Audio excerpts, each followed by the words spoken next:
Be sure that you have all the necessary tools and materials on hand before beginning the construction of your pool. Not having the appropriate items on hand when they are called for can make the job much more difficult than it needs to be.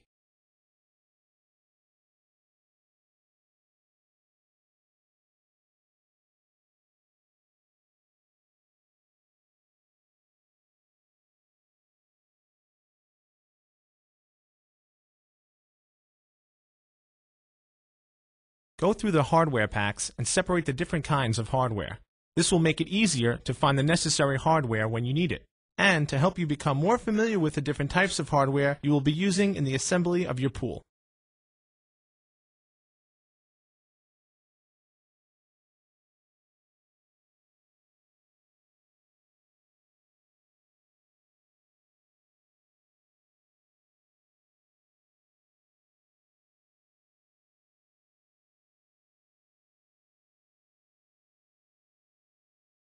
In choosing the site to assemble your pool, you want to avoid areas with steep slopes or underground obstructions. You also must be sure that the site you choose complies with all state and local codes. A transit is the easiest and most precise way to tell you how level your site is. Transits are easy to use and can be rented at most local equipment rental outlets.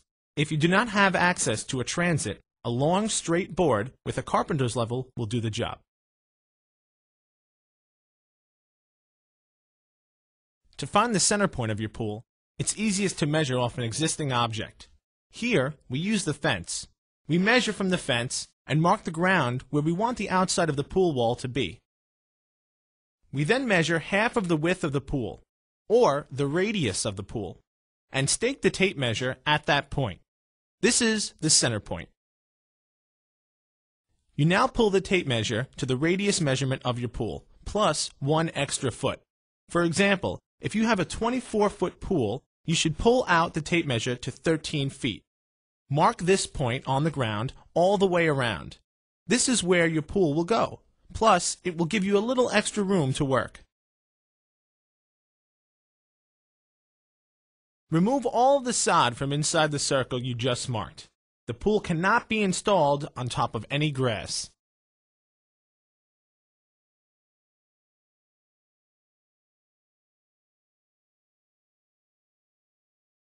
A great tool for removing sod quickly and neatly is called a sod cutter. This is also a tool that can be rented at a local equipment rental shop, and you can be taught how to use it in a matter of minutes.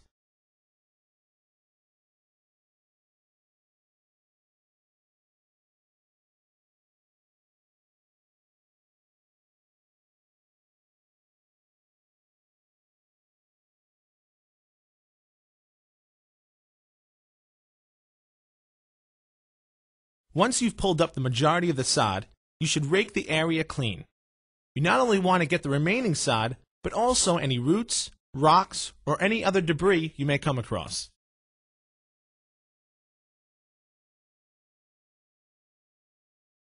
Once the area is clear of all debris, you should check how level the area is.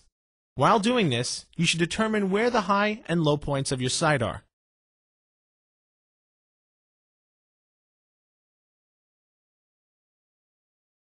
Dig away the high spots so that they are at the same level as the low areas. Using a rototiller to soften the ground where you are going to dig will make this task a lot easier. It is important that you dig down the high areas and do not build up the low areas. Building up the low areas will cause the pool to settle and possibly cause major problems down the road.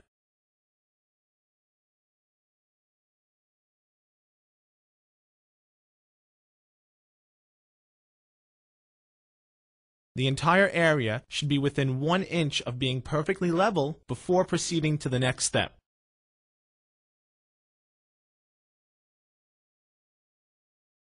There are a few different kinds of bottom plates that we use. The most common is the metal bottom plate. Some pools use a resin bottom plate. Here is an example. Others will use a resin bottom cuff. Here is an example. Pictured here are a stabilizer rail, a resin bottom rail, and a metal bottom rail. Notice the bottom rails are larger than the stabilizer. The bottom rails are also straight cut on both ends, never crimped like the stabilizers are. The stabilizers have a male and female end, so they are only crimped on one side. They are also the smaller of the two kinds of rails. Once you have determined your bottom rails and bottom plates, lay them out around the site. Assemble your bottom track by sliding the bottom rail into the bottom plate up to the dimple on the plate. This is done exactly the same way for pools with resin bottom plates and rails. Resin bottom cuff pools are also done in the same fashion. You should measure the bottom track across in several locations to ensure that the pool is truly round and that it's measuring the correct size. Once you are satisfied, you can stake the ring into position.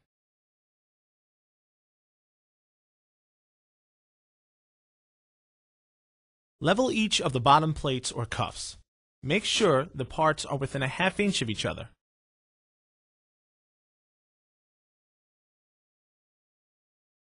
Place a patio block under each of the bottom plates or cuffs. The block should be recessed into the ground so the track is still sitting on solid ground. Make sure the block is level in all directions. Once the block is in, recheck the level of the plate or cuff to make sure it's at the same height as it was before you put the block down. Again, this can be done without a transit. You can use a long straight board and a carpenter's level to do this job.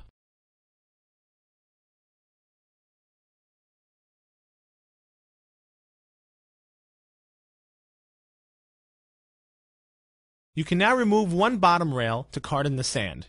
We recommend marking the two connecting bottom plates or cuffs before doing this to ensure that the rail is returned to the proper position after you have carted in the sand.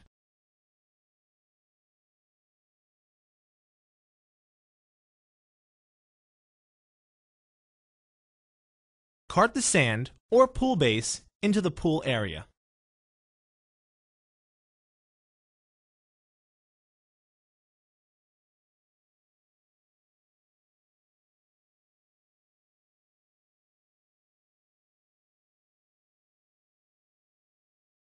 Replace the bottom rail that you took out to allow you to cart in the sand or pool base.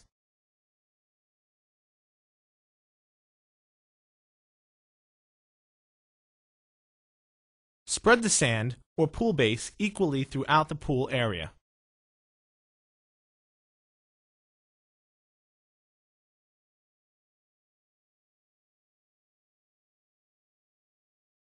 Bring the pool wall into the pool area using a flattened carton to rest it on. Make sure the skimmer cutout is on the top portion of the wall. We recommend using landscaping stakes with C-clamps around the pool area to help hold the wall during the installation. Begin by placing the wall into the track at the center of a bottom plate or cuff. Continue inserting the wall into the track around the pool, clamping it as you go. If the skimmer or return cutout fall over a bottom plate, you will need to move the wall and expose the wall joint to clear them.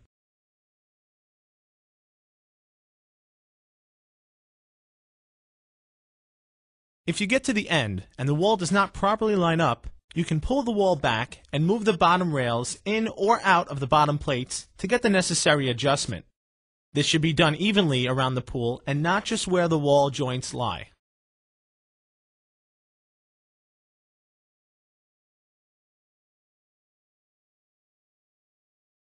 If your pool has a single row of wall bars, they will be pre-attached with rivets. Simply line up the two sections so that the aluminum wall bars do not touch each other. Secure using the wall bolts and nuts. You must have a bolt in every hole or your pool will break. All nuts should be as tight as possible using hand tools.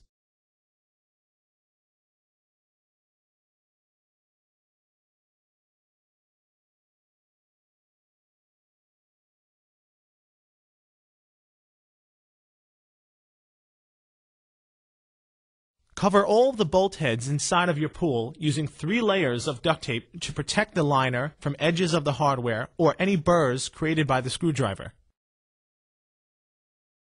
With a staggered wall bar system, the wall bars are not pre-attached. Line up the two sections of the wall so they are touching each other. Place one wall bar on the inside of the pool and one on the outside of the pool wall. Connect them using the wall bolts and nuts.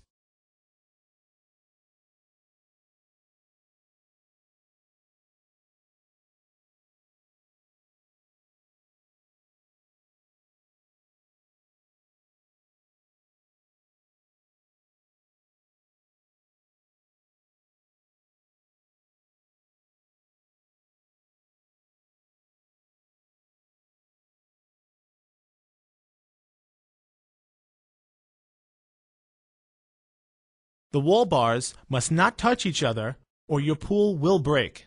All holes must have securely tightened nuts and bolts, and all hardware should be as tight as possible using hand tools.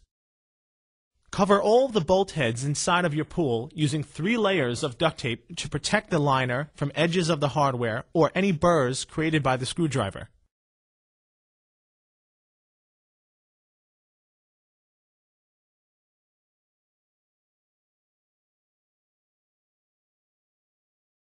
Build a 6 to 8 inch high cove along the inside of the pool wall.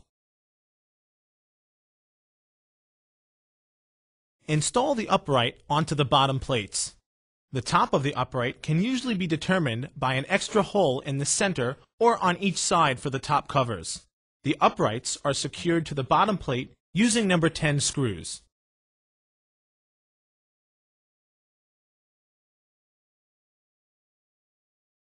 If your pool has bottom cuffs, there is no hardware necessary to secure the uprights. Simply line the upright into the bottom cuff and snap it down into place. When done properly, you should see all of the tabs going through the holes in the upright. Pack down the cove you have built using a tamp or trowel. Be careful not to scratch the pool wall. Smooth out the sand or pool base using a rake.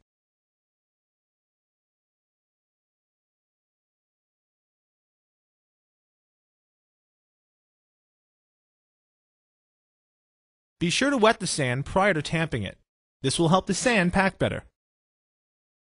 Tamp the entire bottom of your pool. Doing this will help reduce footprints in the sand and provide a firm and even bottom for your pool. Unpack the liner from its box. Laying it out in the sun for a few minutes will make it easier to work with.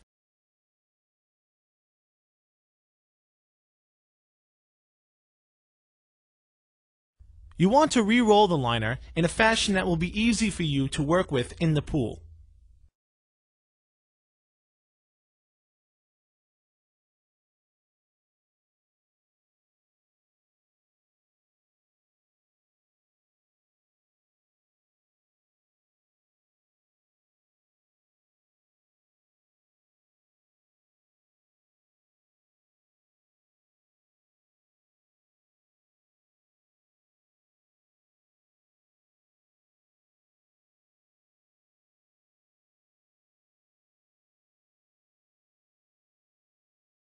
Once the tamping is complete, you should lightly sweep the sand base so that you brush away any uneven lines caused during tamping.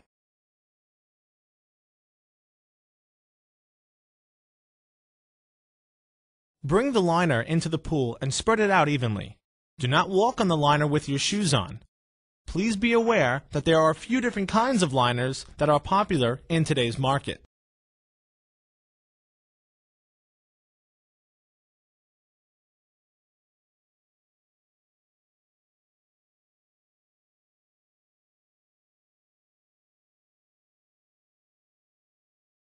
The V-bead liner has a bead which hangs directly on the pool wall. There is no coping used with this type of liner. The stabilizer rails will be secured directly on top of the V-bead itself. The snap bead liner requires a separate bead track. The track is installed on top of the pool wall and the snap bead liner is snapped into this track.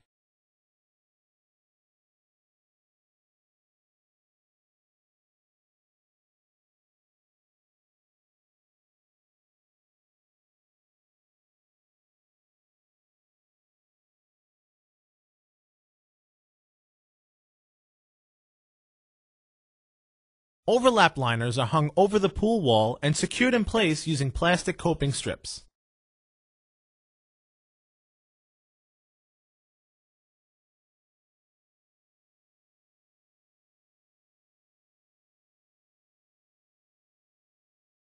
Unibead liners can be used as either a V-bead or a snap bead liner. They come out of the box as a V-bead liner. You can also cut and peel away the V-bead portion, leaving you with a snap bead liner.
Once your liner is completely hung, you should begin working all wrinkles out towards the sides of the pool.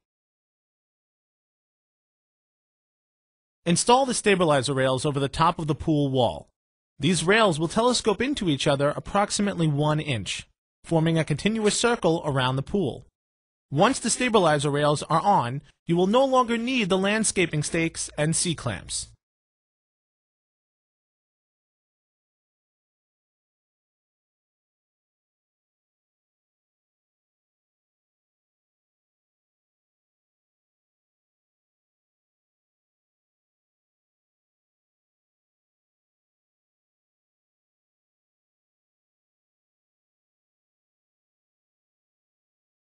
Install the top plate by snapping it over the stabilizer rail and securing it to the upright using number 10 screws.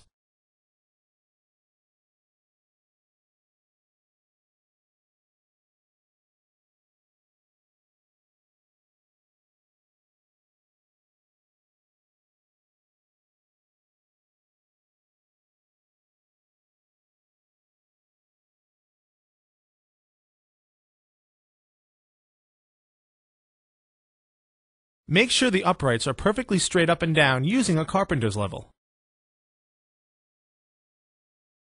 Install the top rails loosely using number 10 screws.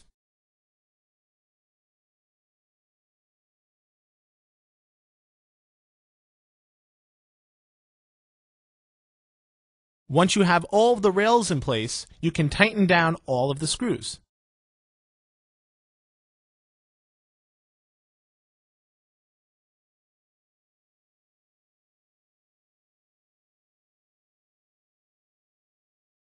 If your pool has a resin top rail, this step will be done the same way.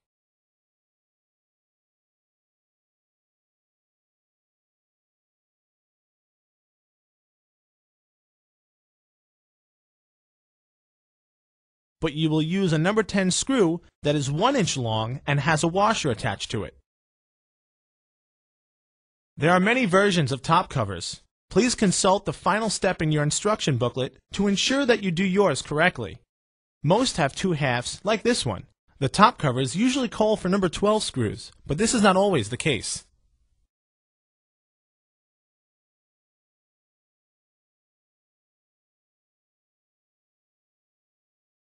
Begin filling the pool slowly. It is during this first inch of filling that you will still be able to work out the wrinkles by kicking them to the outside of the pool.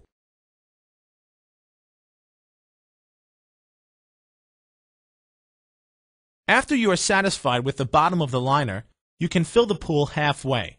At that point, consult the separate skimmer instructions on how to install your skimmer and return fittings. Once they are on, you can attach your filter system and fill the pool the remainder of the way. Before anyone uses the pool, you need to install the safety labels packed in the yellow envelope that came with your pool. If you do not have these labels, please contact your dealer or the manufacturer and you will be given another set at no charge. Your warranty will be voided if these labels are not installed. The large sticker goes on the outside wall of the pool directly next to the entry system. This should be visible to anyone about to enter the pool. The smaller label is attached on the liner, above the waterline, directly opposite the pool's entry point, again being visible to anyone entering the pool. See the installation instruction booklet for any additional safety precautions. Never leave children unattended in the pool area. Never leave open access to the pool when there is no supervision present. Follow all local laws and regulations. Obtain all required permits before building your swimming pool. Always use common sense while in or around a swimming pool. Never jump or dive into an above-ground swimming pool. Never sit, stand, or walk on the top rails of an above-ground swimming pool.